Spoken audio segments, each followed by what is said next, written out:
हरे कृष्णा।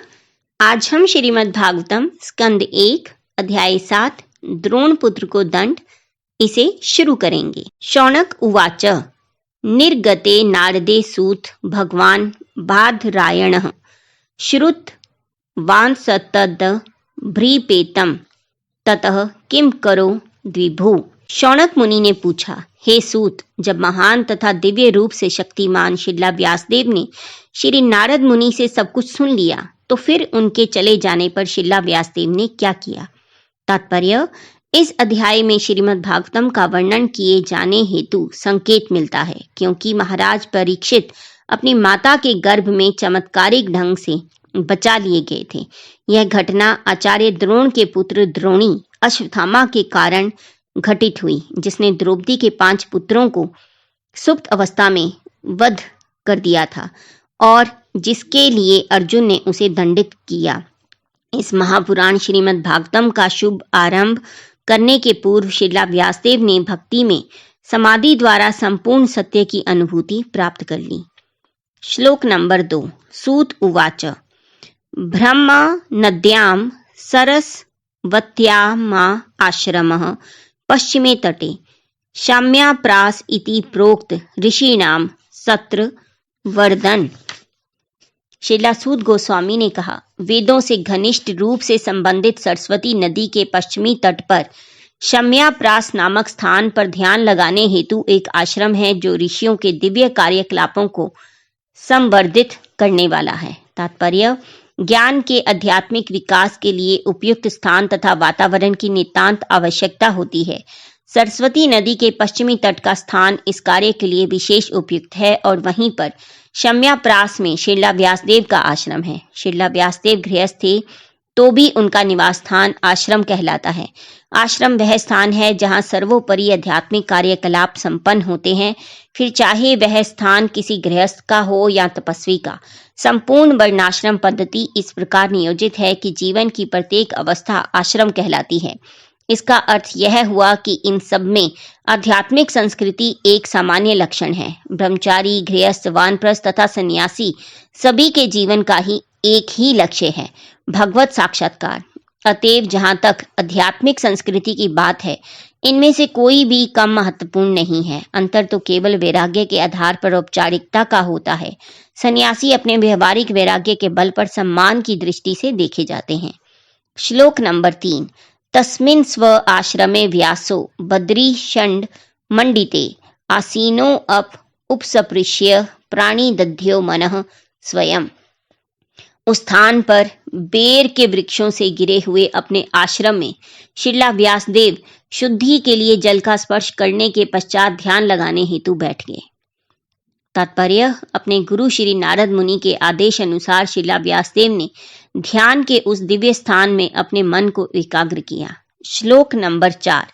भक्ति योगेन मनसी सम्यक प्रणिहिते मले अपश्यत पुरुषम पूर्णम मायाम च तदपाश्रयम। इस प्रकार उन्होंने भौतिकता में किसी लिप्तता के बिना भक्तिमय सेवा में अपने मन को पूर्ण रूपेण एकाग्र किया और इस तरह उन्होंने परमेश्वर के पूर्णतः अधीन उनकी बहिरंगी शक्ति के सहित उनका दर्शन किया। तात्पर्य, परम सत्य का सम्यक दर्शन केवल भक्ति योग द्वारा ही किया जा सकता है। इसकी पुष्टि श्रीमद् भगवद गीता में भी हुई है। मनुष्य केवल भक्तिमय सेवा द्वारा ही पूर्ण पुरुषोत्तम भगवान की सही अनुभूति प्राप्त कर सकता है और ऐसे पूर्ण ज्ञान के बल पर ही वह भगवत धाम में प्रवेश कर सकता है।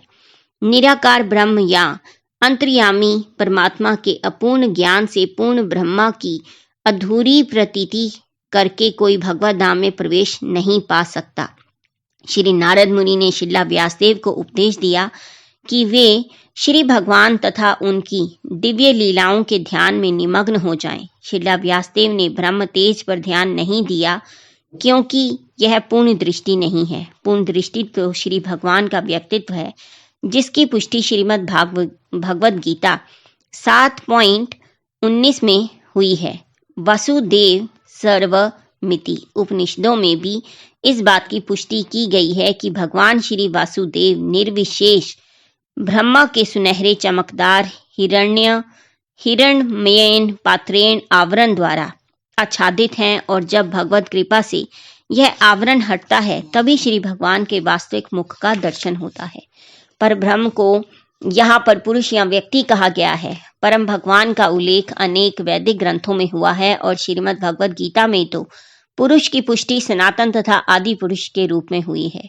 श्री भगवान पूर्ण पुरुष हैं। परम पुरुष की अनेक शक्तियां होती हैं, जिनमें से अतरंगी, बहिरंगी तथा तटस्था शक्तियां विशेष रूप से महत्वपूर्ण हैं।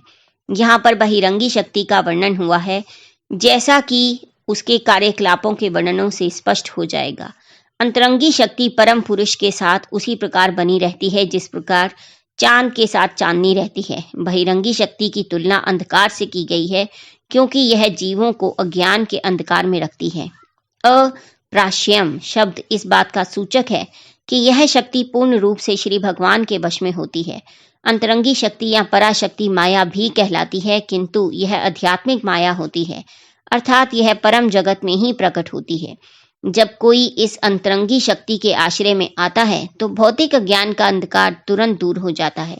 यहाँ तक कि जो आत्मा राम है, अर्थात जो समाधिस्थ रहते हैं, वे भी इस माया या अंतरंगी शक्ति का आश्रय ग्रहण करते हैं। भक्ति में सेवा या भक्ति योग इसी अंतरंगी शक्ति का कार्य है। इस प्रकार अपरा शक्ति या भौतिक शक्ति के लिए कोई स्थान नहीं रह जाता। जिस प्रकार आध्यात्मिक प्रकाश के तेज के समक्ष अंधकार को कोई स्थान नहीं मिल पाता, ऐसी अंतरंगी शक्ति निराकार ब्रह्म बोध से मिलने वाली आध्यात्मिक आनंद से भी बढ़कर है। श्रीमद् भगवद गीता में कहा गया है कि निराकार ब्रह्म तेज भी भगवान श्री कृष्ण के परम व्यक्तित्व से उद्भूत है। साक्षात श्री कृष्ण के अतिरिक्त अन्य कोई परम पुरुष नहीं हो सकता, जैसे कि आगे के श्लोकों में बताया जाएगा। श्लोक नंबर 5। यया सम्मोहितो जीव आत्मानं त्रिगुणात्मकं परो अपि मनुते अनर्थम तत्कृतं चाभिपद्यते। जीवात्मा तीनों भौतिक गुणों से परे होते हुए भी इस बहिरंगी शक्ति के कारण अपने आप को भौतिक पदार्थ की उपज मानता है और इस प्रकार भौतिक कष्टों के फलों को भोगता है। तात्पर्य यहाँ पर भौतिकवादी जीवों के कष्ट का मूल कारण तथा उसके उपाय के रूप में जो कार्य करने चाहिए उसके बारे में बतलाया गया है। साथ ही साथ परम सिद्धि का वर्णन भी हुआ है। इन सब का उल्लेख इस श्लोक में हुआ है। जीवात्मा स्वाभाविक रूप से भौतिक पाश से परे है, किंतु अभी वह बहिरंगी शक्ति द्वारा बंदी बना लिया गया है। अतएव वह अपने आप को भौतिक पदार्थ की उपजों में से एक मानता है। अतएव इस अपवित्र संपर्क के कारण विशुद्ध आध्यात्मिक जीव भौतिक प्रकृति के गुण सहता है। जीवात्मा ब्रह्मवश अपने को भौतिक पदार्थ मान बैठता है। इसका अर्थ यह हुआ कि भौतिक स्थिति के वश में होने के कारण उसके सोचने, अनुभव करने तथा चाहने की वर्तमान विकृत विधि उसके लिए स्वाभाविक नहीं है, लेकिन सोचने, अनुभव करने तथा चाहने का उसका अपना स्वाभाविक तरीका होता है। जीव अपनी मूल अवस्था में सोचने, अनुभव करने तथा चाहने की शक्ति से रहित नहीं होता। श्रीमद् भगवद गीता में भी पुष्टि हुई है कि बद्ध जीव का वास्तविक ज्ञान अभी अज्ञान से ढका है।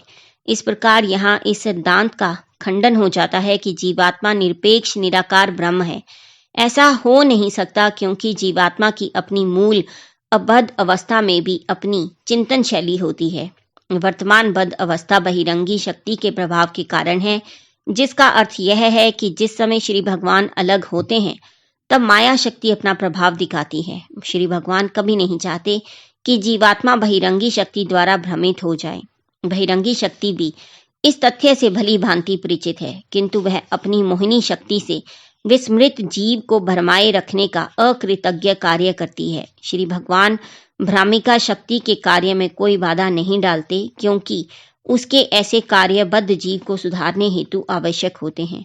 कोई स्नेहिल पिता नहीं चाहता कि अन्य कोई व्यक्ति उसकी संतान को प्रताड़ित करे, तो भी वह अपने उदंड पुत्र को सुधारने हेतु कठोर व्यक्ति के संरक्षण में सौंप देता है। लेकिन साथ ही सर्व स्नेहिल सर्वशक्तिमान पिता बद्ध जीवों को माया शक्ति के चंगुल से छुटकारा दिलाने हेतु उत्सुक रहते हैं। राजा अवज्ञाकारी नागरिकों को बंदी गृह की चार दीवारी के अंदर डाल देता है, लेकिन कभी कभी बंदी को राहत देने की इच्छा से वह स्वयं बंदी गृह में जाता है और उनसे सुधरने हेतु कहता है और उसके ऐसा करने पर वह बंदी को मुक्त कर देता है। इसी प्रकार परम भगवान अपने राज्य से माया शक्ति के राज्य में अवतरित होकर श्रीमद् भगवद गीता के रूप में स्वयं राहत देते हैं, जहां पर वे व्यक्तिगत रूप से सुझाव देते हैं कि यद्यपि माया शक्ति पर विजय पाना दुष्कर है, तो भी यदि कोई श्री भगवान के चरण कमलों की शरण में आता है तो श्री भगवान के आदेश से वह मुक्त हो जाता है। शरणागति की यह विधि माया के भ्रामक प्रभाव से छुटकारा पाने का उपाय है।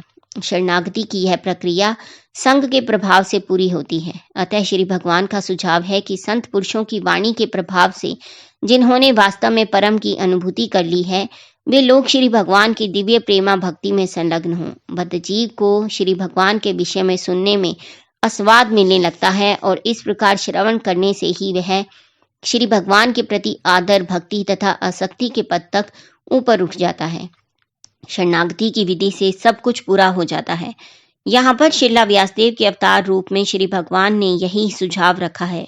इसका अर्थ यह हुआ कि श्री भगवान द्वारा बद्ध जीवों का दोनों प्रकार से उद्धार किया जाता है। एक तो श्री भगवान की बहिरंगी शक्ति द्वारा दंडित होकर तथा दूसरी ओर श्री भगवान द्वारा अंतस्थ और ब्राह्म्य गुरु बनकर। श्री भगवान प्रत्येक जीव के अंतःकरण में परमात्मा रूप में गुरु बनते हैं और बाहर से वे शास्त्रों, संतों तथा दीक्षा गुरु के रूप में गुरु बनते हैं। अगले श्लोक में इसकी अधिक स्पष्ट व्याख्या की गई है। वेदों में केन उपनिषद में देवताओं की नियंत्रित शक्ति के संबंध में ब्राह्मिका शक्ति के व्यक्तिगत अधीक्षण की पुष्टि की गई है। यहाँ पर भी यह स्पष्ट कहा गया है कि जीवात्मा बहिरंगी शक्ति द्वारा व्यक्तिगत रूप से नियंत्रित होता है। इस प्रकार जो जीव बहिरंगी शक्ति के नियंत्रण में आ जाता है वह भिन्न रूप से अवस्थित होता है। फिर भी श्रीमद् भागवतम के इस कथन से यह स्पष्ट है कि वही बहिरंगी शक्ति पूर्ण पुरुष भगवान के समक्ष निकृष्ट पद पर रहती है। पूर्ण व्यक्ति या श्री भगवान तक माया शक्ति पहुंच भी नहीं पाती, क्योंकि वह केवल जीवों पर ही प्रभाव डाल पाती है। अतएव यह तो मात्र कल्पना है कि श्री भगवान माया शक्ति द्वारा भ्रमित होते हैं और इसलिए जीव बन जाते हैं। यदि श्री भगवान तथा जीव एक ही श्रेणी में होते तो श्रीला व्यासदेव के लिए इसे देख पाना संभव होता और भ्रमित जीवों के भौतिक दुख का प्रश्न ही नहीं उठता, क्योंकि परमेश्वर सब कुछ जानते हैं। अतएव अनेक अद्वैतवादियों द्वारा श्री भगवान तथा जीव को एक ही श्रेणी में रखने का प्रयास छिछोरी कल्पनाएं मात्र है। यदि श्री भगवान तथा जीव एक से ही होते तो श्रीला सुखदेव गोस्वामी श्री भगवान की दिव्य लीलाओं का वर्णन करने का कष्ट न उठाते, क्योंकि ये सब माया शक्ति की अभिव्यक्तियां होती। श्रीमद् भागवतम माया के चंगुल में कष्ट पाने वाली मानवता के लिए रामबाण उपचार है। अतएव श्रीला व्यासदेव ने सर्वप्रथम बद्ध जीवों के वास्तविक रोग का पता लगाया, जो है बहिरंगी शक्ति द्वारा भ्रमित होना। उन्होंने उन पूर्ण परम पुरुष के भी दर्शन किए जिनसे माया शक्ति बहुत दूर रहती है। यद्यपि उन्होंने रुग्ण बद्ध जीवों तथा रोगों के कारण दोनों को देखा, रोग के उपचार की विधियां अगले श्लोक में सुझाई गई हैं। निसंदेह श्री भगवान तथा जीव दोनों ही गुणवत्ता की दृष्टि से समान हैं, लेकिन श्री भगवान माया शक्ति के नियंता हैं, जबकि जीव इस माया शक्ति द्वारा नियंत्रित होता है। इस प्रकार श्री भगवान तथा जीव एक साथ अभिन्न तथा भिन्न है। यहाँ एक और बात विशेष है, श्री भगवान तथा जीव के बीच का सनातन संबंध दिव्य है, अन्यथा वे माया के चंगुल से बद्ध जीवों का उद्धार करने का कष्ट ना लेते।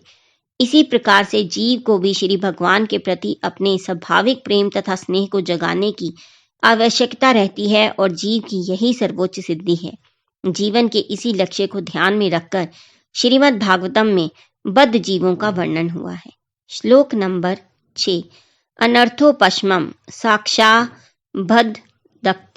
योग मदो अक्षेजे लोकस्या जानतो विद वा अश्चक्रे सात्वत संहिताम।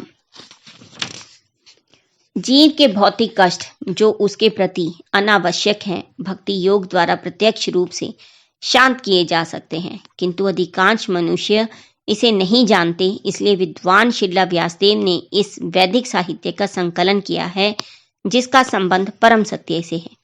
तात्पर्य, श्रीला व्यासदेव ने परम पूर्ण भगवान को देखा। इस कथन से यह सुझाव मिलता है कि श्री भगवान की पूर्ण इकाई में उनके अंश प्रत्यंश भी सम्मिलित रहते हैं।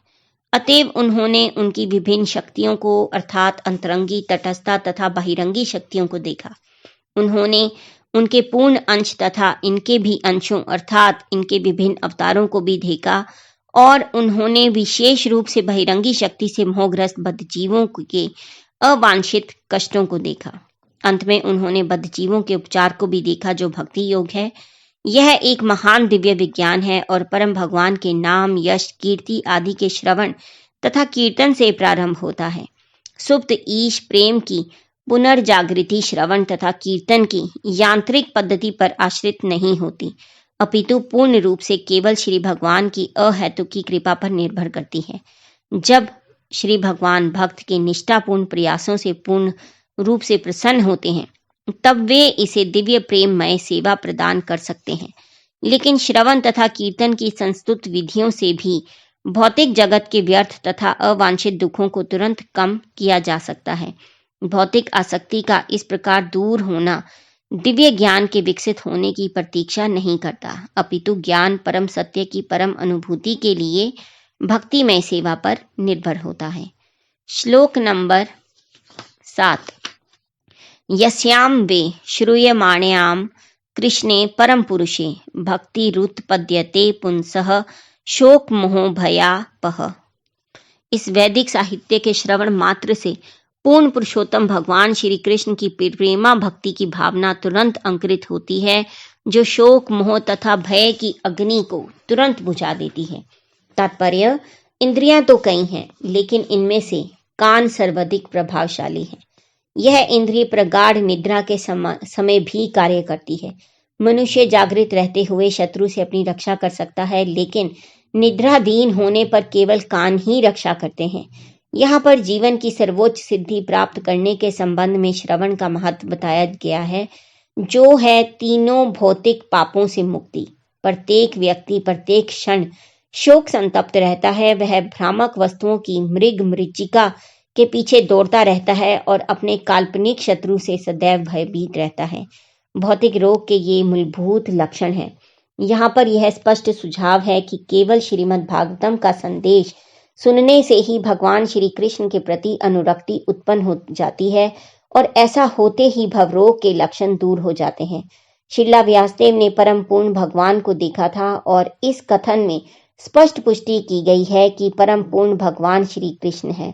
भक्ति का सर्वोच्च फल परम भगवान के प्रति सच्चा प्रेम विकसित करना है। प्रेम शब्द प्राय स्त्री तथा पुरुष के संबंध को व्यक्त करने हेतु प्रयुक्त किया जाता है, किंतु प्रेम ही एकमात्र ऐसा शब्द है जिससे भगवान श्री कृष्ण तथा जीवों के संबंध को समुचित ढंग से व्यक्त करने हेतु प्रयुक्त किया जा सकता है। श्रीमद् भगवद गीता में जीवों को प्रकृति कहा गया है और संस्कृत में प्रकृति शब्द स्त्रीवाचक है। श्री भगवान को सदैव परम पुरुष या सर्वोपरि पुरुषवाचक व्यक्तित्व कहा जाता है।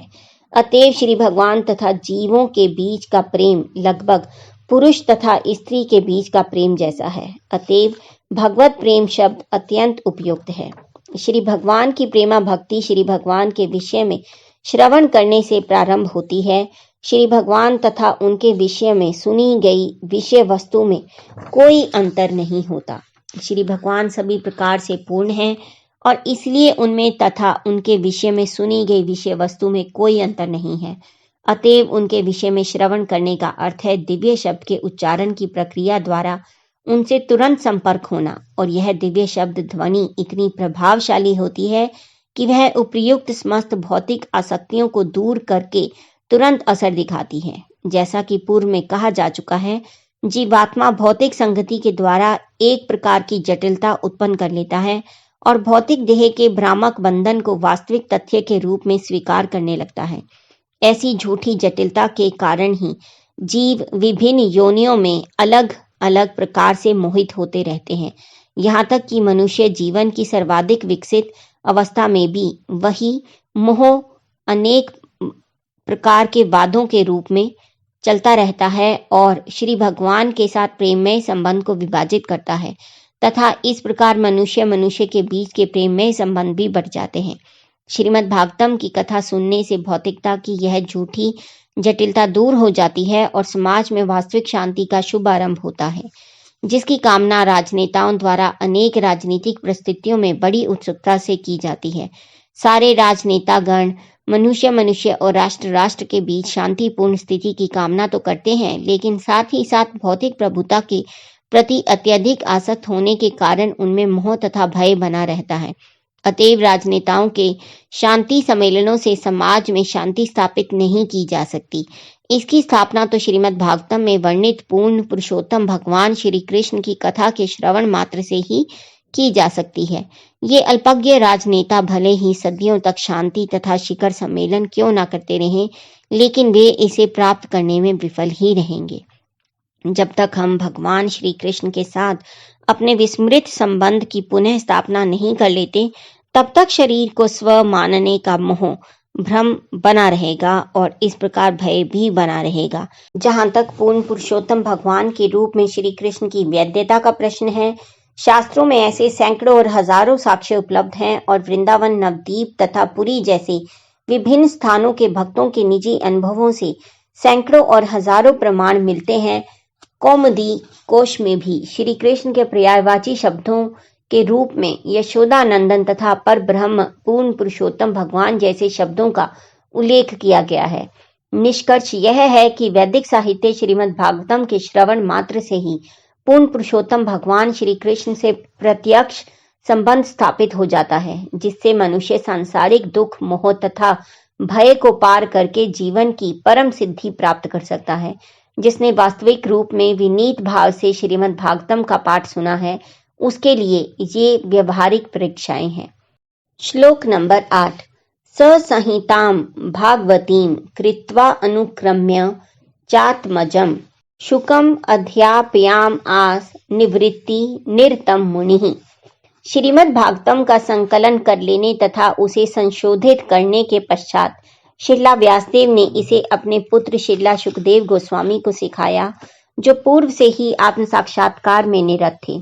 तात्पर्य: श्रीमद् भागवतम श्रीला व्यासदेव द्वारा ही संकलित ब्रह्म सूत्र का सहज भाष्य है। यह ब्रह्म सूत्र या वेदांत सूत्र उन लोगों के निमित्त है जो पूर्व से आत्म साक्षात्कार में निरत हैं। श्रीमद् भागवतम इस प्रकार से रचा गया है कि इसकी कथाएं सुनते ही मनुष्य आत्म साक्षात्कार के मार्ग में तुरंत प्रवृत्त हो जाता है। यद्यपि यह मूल रूप से परमहंसों अर्थात आत्म साक्षात्कार में पूर्ण रूप से संलग्न व्यक्तियों के लिए है, लेकिन यह संसारी व्यक्तियों के हृदयों में गहराई तक प्रविष्ट होकर प्रभाव डालता है। सारे संसारी व्यक्ति इंद्रिय तृप्ति में लगे हुए हैं, लेकिन ऐसे लोग भी इस वैदिक साहित्य में अपने भवरोगों के निवारक उपचार पाते हैं। श्रीला सुखदेव गोस्वामी जन्म से ही मुक्त जीव थे और उनके पिता ने उन्हें श्रीमद् भागवतम सिखाया। संसारी विद्वानों में श्रीमद् भागवतम के संकलन के काल को लेकर मतभेद है, तथापि श्रीमद् भागवतम के मूल पाठ से यह निश्चित है कि इसका संकलन राजा परीक्षित के तिरोधान के पूर्व और भगवान श्री कृष्ण के प्रयाण के पश्चात हुआ था। तब जब राजा परीक्षित भारतवर्ष के सम्राट के रूप में राज्य कर रहे थे, तब उन्होंने मूर्तिमंत कली को दंडित किया। प्राधिकृत शास्त्रों तथा ज्योतिषीय गणना के अनुसार कलयुग अपने 5000वें वर्ष में है। अतः श्रीमद् भागवतम कम से कम 5000 वर्ष पूर्व संकलित हुआ था। महाभारत का संकलन श्रीमद् भागवतम के पूर्व हो चुका था और सारे पुराण महाभारत के पूर्व संकलित हो चुके थे। यह है विभिन्न वैदिक ग्रंथों के संकलन काल का एक आकलन।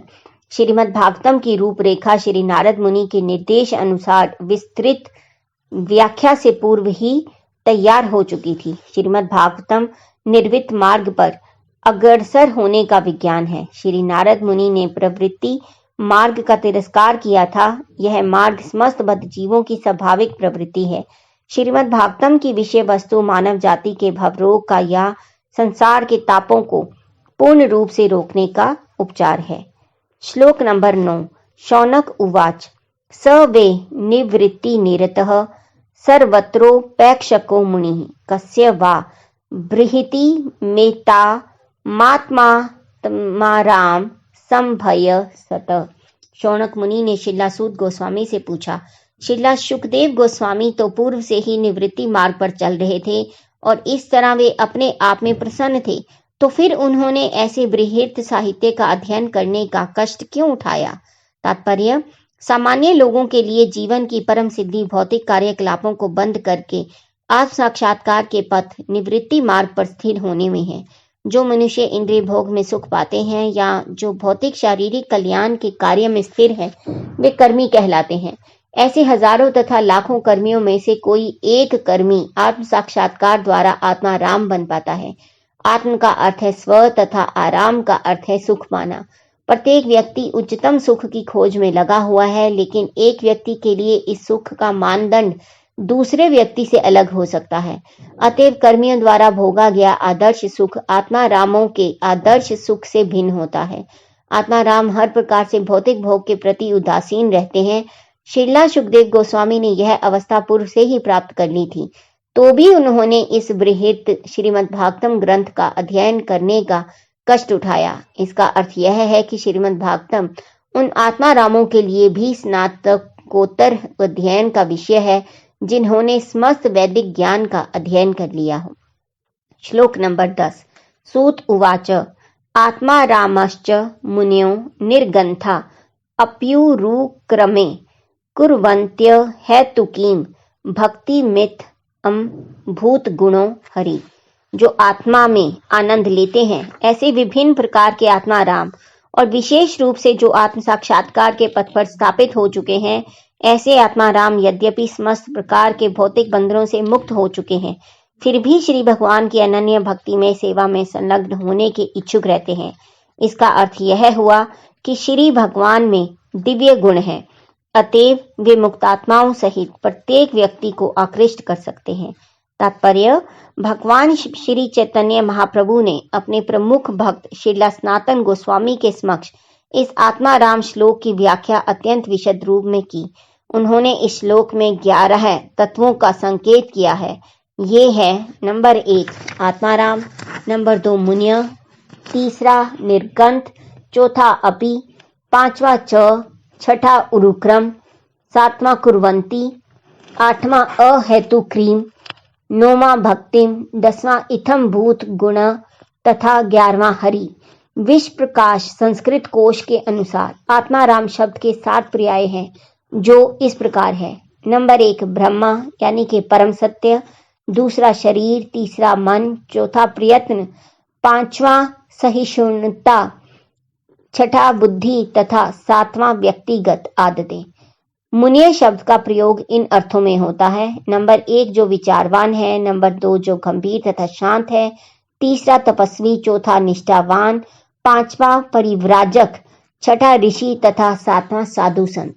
निर्ग्रंथ शब्द से निम्नलिखित भावों का वहन होता है: 1 जो अज्ञान से मुक्त है, दूसरा जिसका शास्त्रीय आदेशों से कोई संबंध नहीं है, अर्थात जो नीति ग्रंथों, वेदों, दर्शन, मनोविज्ञान तथा तत्व ज्ञान इत्यादि प्रमाणिक शास्त्रों में वर्णित विधि विधानों के पालन करने के कर्तव्य से मुक्त है। दूसरे शब्दों में अल्पज्ञ, अशिक्षित, बदमाश इत्यादि जिन्हें विधि विधानों से संबंध नहीं होता। तीसरा पूंजीपति तथा चौथा निर्धन भी। शब्दकोश के अनुसार नि उपसर्ग का प्रयोग नंबर 1 निश्चितता, दूसरा गणना, तीसरा निर्माण तथा चौथा निषेध के लिए होता है, और ग्रंथ शब्द धन, पुस्तक, शब्दकोश आदि के अर्थ में प्रयुक्त होता है। उरुक्रम शब्द का अर्थ है वह जिसके कार्यकलाप महिमा मंडित है। क्रम का अर्थ है पग या कदम। उरुक्रम शब्द विशेष रूप से श्री भगवान के वामन अवतार का सूचक है, जिन्होंने अपने अमाप्य पगों से संपूर्ण ब्रह्मांड को नाप लिया। भगवान श्री विष्णु शक्तिमान है और उनके कार्यकलाप इतने महिमामय हैं कि उन्होंने अपनी अंतरंगी शक्ति से आध्यात्मिक जगत की तथा बहिरंगी शक्ति से इस भौतिक जगत की सृष्टि की है। अपने सर्व व्यापक पक्ष द्वारा वे परम सत्य के रूप में सर्वत्र विद्यमान हैं और अपने वैयक्तिक रूप में वे सदैव अपने गोलोक वृंदावन धाम में उपस्थित रहते हैं, जहाँ पर वे अत्यंत विविधतामयी दिव्य लीलाओं का प्रदर्शन करते हैं। उनके कार्यकलापों की तुलना अन्य किसी से नहीं की जा सकती, अतएव उरुक्रम शब्द उन्हीं को शोभा देता है। संस्कृत क्रिया व्यवस्था के अनुसार कुर्वंती का अर्थ है किसी अन्य के लिए काम करना। इसका अर्थ यह हुआ कि आत्मा राम श्री भगवान की भक्तिमय सेवा अपने स्वार्थवश नहीं अपितु भगवान उरुक्रम की प्रसन्नता के लिए करते हैं। हेतु का अर्थ है कारण। मनुष्य की इंद्रिय तुष्टि के कारण अनेक कारण हो सकते हैं और मुख्य रूप से उनका वर्गीकरण भौतिक भोग, योग शक्ति तथा मुक्ति के रूप में किया जा सकता है, जिसकी कामना सामान्य रूप से सभी प्रगतिशील व्यक्ति करते हैं। जहां तक भौतिक भोगों का प्रश्न है तो वे अनेक हैं और भौतिकवादी उनकी संख्या और भी बढ़ाते रहने हेतु उत्सुक रहते हैं, क्योंकि वे माया के वश में होते हैं।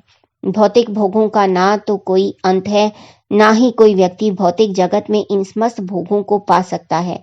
जहां तक योग शक्तियों का प्रश्न है, उनकी संख्या 8 है, जैसा कि अपने रूप का अत्यंत छोटा बना देना, भार रहित बनना, इच्छा अनुसार वस्तु प्राप्त करना, भौतिक प्रकृति पर प्रभुत्व जताना, अन्य जीवों को नियंत्रित करना, ग्रह की रचना करना इत्यादि। इन योग शक्तियों का उल्लेख श्रीमद् भागवतम में हुआ है। मोक्ष के 5 प्रकार हैं। अतः अनन्य भक्ति का अर्थ है उपयुक्त व्यक्तिगत लाभों की आकांक्षा से रहित होकर श्री भगवान की सेवा करना। सर्वशक्तिमान भगवान श्री कृष्ण समस्त प्रकार के व्यक्तिगत स्वार्थों से मुक्त ऐसे अनन्य भक्तों द्वारा पूर्ण रूप से प्रसन्न हो सकते हैं। श्री भगवान की अनन्य भक्ति विभिन्न अवस्थाओं से होकर प्रगति करती है। भौतिक क्षेत्र में भक्ति की प्रक्रिया 81 प्रकार की है और इन सबके ऊपर भक्ति का दिव्य अभ्यास होता है, जो एक है और साधन भक्ति कहलाता है। जब साधन भक्ति का अनन्य अभ्यास श्री भगवान के दिव्य प्रेम में परिपक्व होता है, तो श्री भगवान की दिव्य प्रेमा भक्ति 9 अवस्थाओं में क्रमशः विकसित होने लगती है। ये है रति, प्रेम, स्नेह, मान, प्रणय, राग, अनुराग, भाव तथा विरह की तीव्र अनुभूति, महाभाव। निष्क्रिय भक्त की आसक्ति श्री भगवान के प्रति दिव्य प्रेम की अवस्था तक बढ़ती है। सक्रिय सेवक की आसक्ति राग अवस्था तक और सखा भक्त की अनुराग अवस्था तक बढ़ती है। वात्सल्य भाव के भक्त भी अनुराग तक पहुंचते हैं। माधुर्य प्रेम में भक्तगण विरह की तीव्र अनुभूति महाभाव तक भाव को बढ़ाते हैं। श्री भगवान की अनन्य भक्ति के ये कुछ लक्षण हैं। हरि भक्ति सुदोद्य के अनुसार इत्थम भूत शब्द का आशय पूर्ण आनंद है। निराकार ब्रह्म की अनुभूति से प्राप्त दिव्य आनंद की तुलना बछड़े के खुर से बने गड्ढे में आने वाले रंच मात्र जल से की जा सकती है। श्री भगवान के दर्शन रूपी आनंद के सागर की तुलना में यह तुच्छ है। भगवान श्री कृष्ण का व्यक्तिगत रूप इतना आकर्षक है कि यह अपने में समस्त आकर्षण, समस्त आनंद तथा समस्त रसों को समेटे हुए है। ये आकर्षण इतने प्रबल हैं कि कोई भी व्यक्ति इनका विनिमय भौतिक भोग, योग शक्ति तथा मुक्ति से नहीं करना चाहता। इस कथन के समर्थन के लिए किसी तर्क की आवश्यकता नहीं है, बल्कि मनुष्य अपने स्वभाव से ही भगवान श्री कृष्ण के गुणों के प्रति आकृष्ट होता है। हमें यह अच्छी तरह जान लेना चाहिए कि श्री भगवान के गुणों का भौतिक गुणों से कोई सरोकार नहीं होता। वे सभी आनंद, ज्ञान तथा शाश्वतता से परिपूर्ण होते हैं। श्री भगवान के गुण असंख्य हैं। कोई किसी गुण से आकृष्ट होता है तो दूसरा किसी अन्य गुण से। चारों ब्रह्मचारी तथा सनक, सनातन, सनंद तथा सनत कुमार जैसे महान भक्त श्री भगवान के चरण कमलों पर अर्पित फूलों की सुगंध तथा चंदन युक्त तुलसी दल से आकृष्ट हुए थे। इसी प्रकार श्रीला सुखदेव गोस्वामी श्री भगवान की दिव्य लीलाओं से आकृष्ट हुए थे। श्रीला सुखदेव गोस्वामी पहले से मुक्त अवस्था को प्राप्त थे, फिर भी वे श्री भगवान की लीलाओं से आकृष्ट हुए। इससे यह सिद्ध होता है कि श्री भगवान की लीलाओं की गुणवत्ता को भौतिक संसर्ग से कुछ लेना देना नहीं होता। इसी प्रकार तरुणी गोपी कुमारियां श्री भगवान के शारीरिक लक्षणों से आकृष्ट हुई और रुक्मणी श्री भगवान की महिमा का श्रवण करके आकृष्ट हुई। भगवान श्री कृष्ण भाग्य की देवी लक्ष्मी के भी मन को आकृष्ट करने वाले हैं। विशेष परिस्थितियों में वे समस्त तरुणियों के मन को मोहित करते हैं। वे व्यस्त महिलाओं के मनों को मात्र स्नेह के रूप में आकर्षित करते हैं। वे पुरुष के मन को सेवक तथा सखा भाव में आकृष्ट करते हैं। हरि शब्द के अनेक अर्थ हैं, लेकिन इसका मुख्य आशय यह है कि श्री भगवान सभी अशुभ वस्तुओं को नष्ट करते हैं और भक्त के मन को शुद्ध दिव्य प्रेम प्रदान करके हर लेते हैं। घोर कष्ट में होने पर श्री भगवान का स्मरण करने से मनुष्य के समस्त दुख तथा चिंताएं दूर हो जाती हैं। श्री भगवान शुद्ध भक्त के भक्ति मार्ग के सारे अवरोधों को क्रमशः दूर कर देते हैं और श्रवण कीर्तन आदि नवधा भक्ति का फल प्रकट होने लगता है। श्री भगवान अपने व्यक्तिगत रूप तथा दिव्य लक्षणों से शुद्ध भक्त के सारे मनोवैज्ञानिक कार्यकलापों को आकृष्ट करते हैं। ऐसी होती है भगवान श्री कृष्ण की आकर्षण शक्ति। यह आकर्षण इतना प्रबल होता है कि शुद्ध भक्त धर्म के चारों सिद्धांतों में से एक की भी लालसा नहीं करता। ये है श्री भगवान के दिव्य लक्षणों के आकर्षक गुण। इनके साथ अपि तथा च शब्द मिलाने से आशय में असीम वृद्धि हुई है। संस्कृत व्याकरण के अनुसार अपि शब्द के 7 पर्याय हैं। अतः इस श्लोक के प्रत्येक शब्द की व्याख्या करने पर देखा जा सकता है कि शुद्ध भक्त को आकर्षित करने हेतु भगवान श्री कृष्ण में असंख्य दिव्य गुण पाए जाते हैं। हरे कृष्णा। आज का पठन हम यहीं पर ही समाप्त करेंगे और कल से हम 11वें श्लोक से फिर से शुरू करेंगे। तब तक आप जपते रहिए हरे कृष्णा कृष्णा कृष्णा हरे हरे, हरे राम राम राम हरे हरे। हरि बोल।